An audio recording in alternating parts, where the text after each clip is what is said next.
Anything that I can drill a hole in the bottom can become a planter. The rhododendrons are great for wildlife. The bumblebees, the tiger swallowtails. When we did move here, this was just a hayfield. When you're out deadheading, it gives you that inner peace. If it's a bad day, get out in the garden.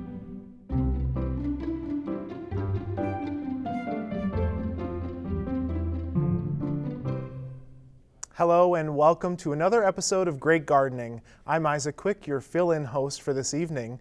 We have a variety of subjects to cover tonight, including garden sheds, spring flowering bulbs, and planning your own cutting garden. As usual, we have our garden experts with us. They are horticulturalist and educator Bob Olin and garden professional Deb Burns-Erickson. Welcome to you both. Welcome to you, Isaac. Thanks. Right. Well, as always, we want to hear from our gardeners across the region who have questions for our experts. Volunteers from the St. Louis County Master Gardeners Program are here to answer the phones when you call in. Call locally or toll-free 218-788-2847 or 877-307-8762, or email us at our new email, ask@pbsnorth.org. All right, well, let's talk about our current conditions. What a difference a week will make. The That's season all I'll of say. mud. It's, Truly. And we kind of expected this when winter finally worked its way out. We might run right into summer here pretty good. Right. Who knows? Well, here's this video from Hartley where we see some of the snow on the ground, but it's really starting to melt. It's like all gone, almost. Boy, on the hills of Duluth, that's for certain. Swamps of Zen. Yeah, and we're fortunate. A lot of talk about flooding, but most of this has really been absorbed, and we've been melting for a little while. So this really sets us up for a great spring. Plenty of moisture in the ground. Wonderful. Well, our recent warm-up from winter has us thinking ahead to greener days here at Great Gardening. Right now, let's take a look at the gardens of Gladys Bergstedt, who showed us her lush entry garden last summer. My name is Gladys Bergstedt, and we are in Esko, Minnesota. My husband has lived here, about 50 years, and I've lived here 8 years. My husband takes care of the vegetable garden. I'm on the front end of the house for the beautification part. My husband helped me. He had a rugosa bed up here, and we took those out and shoveled lots of rocks and added soil and expanded the garden. That's the entry garden. We have a lot of walkers on this road. So people walking, people driving by, get to enjoy the color here. And now we have this, I call it the entry bed, the perennial bed that's on the entry garden. I've arranged it so that we have things blooming from early spring to late fall. Favorite types of plants, I have so many. I love the lilies. I love the lilies because they bloom for a long period of time because of the different types of lilies there are. Otherwise, I try to make sure I deadhead faithfully. I've been a little lax this summer, but deadheading is very important for the health of your plants. We have allium in here. We have the solar fountain in here, but I'm gonna have to move it because now our weeping white pine has gotten so big that it's starting to shade it. We got this 8 years ago, and I'm not sure how large it will get. I would imagine that it will get quite large. So every year we just dig out a little bit more of the sod to give it the branches room so it's easy to mow around. But it was a wonderful gift to us. So here we have what we have termed as the shade garden, but it is not truly a shade garden anymore. There used to be 2 live big trees. Now we have 1 tree that's mostly alive. And so the back half is shade plants. The front half now are the sun plants. We have this beautiful hydrangea in the front that is just being a prolific bloomer this year. And we have the clematis growing up. The trees, all these dead trees become natural trellises. We just wrap some chicken wire around and let the clematis grow up the wire. There's always expansion. It happens by just a little bit at a time. It is so good to see all that green, isn't it, at this time of year? I love that color. Yeah. Well, let's get into some questions. All right. We've got one here from Heather, and she wants to know, she's starting to grow asparagus this year in a raised bed that's approximately 4 feet by 10 feet. Is that enough space, and how should she plant it? And is there anything that you recommend to add to the existing black dirt before planting them? Oh, it's black dirt. Oh, seriously. I always get nervous when people talk about black dirt. What is it really? Because most of our black dirt is peat and straight peat. And peat, other than a few sweet peats, needs to be modified. It's low in nutrient value. It certainly has it's very porous, but she really wants to spend some time on a good mix. And if she can find a mineral soil, a sandy loam, not real heavy, but a sandy and get loam it tested. mineral If soil. if she doesn't know what that black soil is Yeah. that's in there. She could do that. It's probably going to come back unless this call came from central Iowa. I'll tell you, if it's black up here, it's probably very high in organic. It's probably peat. So she will want to spend some time modifying that because raised bed like that's in there for a long time. So make the investment. Put your own mix in, get some sandy loam. Our sandy loams are brown in color, and they're valuable because we don't have a lot of it. Get that in your mix, and then soil test it after you make the mix so you can know you're deficient in potassium or anything else. You want to add some of those nutrients before you plant a perennial crop such as asparagus. Now, you want to touch on asparagus? That, and then when you're topping it, if you can do the cleanest soil that you can get, so that because weeds are a huge pressure for asparagus, and that can be the demise of asparagus. And the raised bed part of it can be tough on asparagus. It should be closer to the center so that the frost can come up into the middle of that raised bed and go out, so it stays consistent temperatures. And so that'll be really important in a raised bed, and keeping the weeds out is also going to be important in a raised bed. Good points. Cold penetration in a raised bed with a perennial crop like asparagus. You want real hardy varieties. I would suggest, we don't have the Jersey series any longer. Millennium's the only one. Came from University of Guelph in Canada. That's the variety she wants to plant at this point. And she wants to get some insulation between those outer boards if she's using wood material. Let's get some pink board or something in there so that we don't get that cold penetration, and don't hesitate to get some snow around the outside. Because keeping those crowns, there's a lot of cold penetration in a raised bed with a perennial crop. So bear that in mind, plant them right down the center. She'll be fine. That's great. Well, talking about raised beds, if you're starting fresh with soil, what do you do? What kind of soil do you pick? Same kind of thing? Well, again, we had some of that. I'm glad she asked because we talked about a little bit of that. You really want well drained, right? And you like a loam, a sandy loam, which is a combination of clay, silt, and sand. That combination gives you an ideal perk rate. In other words, the moisture is going to sift through there, and then you've got some nutrients. So mineral soils provide a lot of the nutrition other than nitrogen. Most of that nutrient is going to come from those mineral soil components. Trace minerals. If it's just peat, we're going to miss a lot of that. So we have to be much more careful about the addition of other types of fertility to a peat mix. To amend it, yeah. Great. Well, Linda in Saginaw wants to know, with this long winter, is it too late to prune apple trees? She's got, now sorry about pronouncing this, Harrelson, thanks, and Honeycrisp trees. Okay, where is she from again? Saginaw. Yep. Saginaw. Want to take a crack at that? Well, I think we're getting into flow, and there's a lot of trouble that people are having with the maple trees, and They're not flowing so great. no, they're not. And that's the thing to consider when you're doing your pruning, because you want to make sure you want them to be dormant. And right now, they're really, I think they're breaking dormancy, and I think it might be an issue. I mean, you could introduce, but I don't know. We're not going to have a lot of disease pressure or pest pressure right now. Yeah. But we're still really, I think it's a little late, just She with wants to the look- weather we've had. She can look at the buds. Everyone's a Yep, little bit different, yep. and the buds are swollen and beginning to break, then she doesn't want to prune. But if they're tight, go ahead and prune them up. It's a good time. We got a session coming up this Saturday on pruning fruit trees. We'll hear more about that in Yeah. a second, but before we do, Deb, let's move on. You want to talk about a cutting garden. Right. So, in an effort to be greener, instead of shipping in cuttings and fresh flowers, you could grow your own. And you could have a nice cutting garden.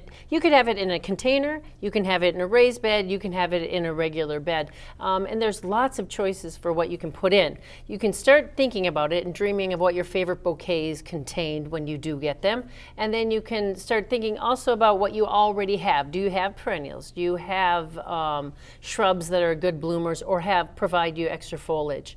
And think of that filler material that you already have. And then the number one thing for it is the location on that bed, because you want a lot of sun. The more sun you have, the more blooms you have, the more colors that you're going to get. Sometimes too much shade, you're going to have weaker colors and not quite as vibrant as you'll get in a sunnier bed. You can also keep it simple in what you grow. I mean, you can, especially if it's your first bed. You know, you could make it like a long, easy to get to one, or have little pathways going through, especially if you don't have enough room.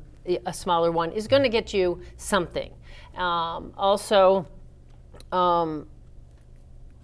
Beds make excellent cutting gardens if you keep it tidy. Keep the blooms cut them early in the morning, get them out, and then just keep ahead of them setting seed. It's setting seed that really stops them from blooming, especially things like the Cosmo that's on there. You want to just keep cutting at it. I know it's tough for some people to do, but you really do need to do it in order to keep the flowers coming. And then you can start to plan varieties. Consider the timing of the blooms, spring, summer, fall. I like to have a little bit of each. Spring is a great time to start thinking about seeding now, your Cosmos and your zinnias. And then your bulbs, again, should have been probably put in last fall, but you have annuals and perennials and shrubs that you can also add to it or add around it to add more bang for your buck. And then when you're going into spring, again, you could get some annuals like the Gerbera daisies, get the Cosmos seeded, zinnias, and then long stem marigolds. There's a vanilla marigold that's beautiful and goes with everything. Bachelor buttons, pastel flowers look great in spring also, and a lot of that you can seed now. And then for summer, we have the peonies and roses, and more intense colors, because sometimes you'll get more of that, the reds, the blues, the yellows, dahlias and snapdragons, gladiolas, roses. Dahlias especially, you can get a annual dahlia that's just a seed dahlia start, and it will turn into a bulb, so you will have it forever. That, and then you could get the ones that are cuttings, and they will also turn into a bulb. So those are always good to have on hand, and then to start, you can start that way. And then for fall, well, that's a dahlia there, that dark leaf one, and then rudbeckia. And then you get into the warmer colors, and so planning for those, oranges, yellows, crimsons, rudbeckias again, asters, daisies, some really nice daisies for color. And then some fall fillers like grasses are great, and more fall of those crimson hues of the fillers. Those are always nice to have a little bit of that. And then you can assemble in your garden shed, like we're going to speak of later, but it's nice to have all of your mess making right there in the garden shed, and so you can cut your flowers early in the morning when the dew is still on them, and then strip off the lower leaves and then start to assemble. And just get really good on, you know, what looks good to you, how to assemble it, how to tie it together. Keep your vases, your ribbons, your cards, everything in there to make it, you know, personable and from you and from, you know, just, you can try. Yeah, everyone can try and bring joy to people with some flowers. Yeah. Well, speaking of garden sheds, let's visit the gardens of Charles and Irene Carlson and Gladys Bergstedt, who found interesting ways to bring homey touches to their own sheds.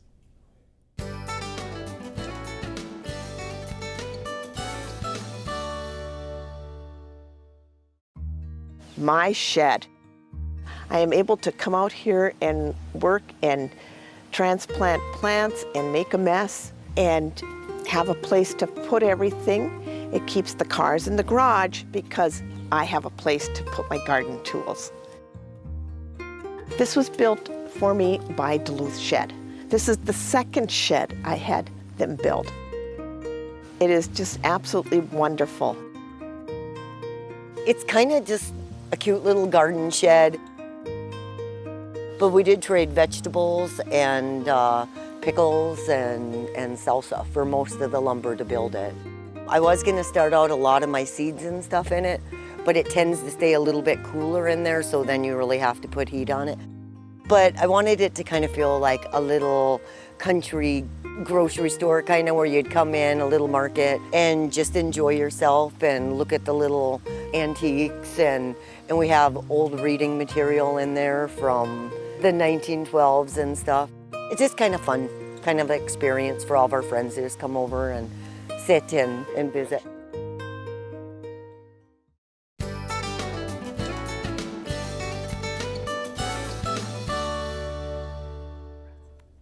All right, well, we're back for some more questions. And let's start here. Patty in Hayward says their perennial beds get a lot of clover in it. Any suggestions on how to remove it? You know, it's always difficult to selectively pull something like that out. Clover is a nice legume, actually. It sets nitrogen for you, so if you can tolerate it and if it fits together, it works pretty well. Sometimes what you have to do, perennials you're going to eventually raise. Well, if you're going to have to lift them and if you're going to divide them, take them out, store them somewhere else for a short period of time, and then you can come in with an herbicide if you need to, or you can dig out the clover. So to selectively pull it out without moving out the perennials is a challenge. Yeah. But you should always get ahead of the seed head no matter what. I mean, if you can't do anything else, make sure that you get rid of the seed head. Right. Because that'll cut out at least the Some of next the generation. Some of the seeding at least, yes. Got it. All right, well, we've got 2 questions here about animals and our plants. Harry in Duluth says, how do you keep rabbits and deer from eating tulips and tiger lilies? There you go, because he's right. The tiger lilies are just coming out, the deer are feeding, and we've got a big herd everywhere, at least in the urban, suburban, near rural areas here. You know, really, you've got to think about covering if you don't have some fencing that's going to exclude things, and this is during this period of time. During the summer, we have more options because we can use a lot of the repellents, and there are some pretty good ones out there, mix the repellents up. So during the summer months, we can use repellents, we can use some of these motion-activated sprinkler systems that are really quite effective. But right now can be a challenge. The deer will harvest off those emerging tiger lilies. All I would say is you can try some of the repellents there, or you should be able to drag some poly fencing over the top, at least till they get some size. As soon as they get some size and the rest of the woods open up, then there isn't quite as much pressure. Sure, yeah. Okay, well, Mary from Cromwell says, what do you suggest to keep birds from feeding on blueberries? That is another question. I've had the problem. Our commercial people have the problem. We all drag poly netting over the top. Yeah. And I hear lots of stories about, there are a number of products, spray-on products and so forth, and some of them are organically approved. I've tried them all, and I still drag netting.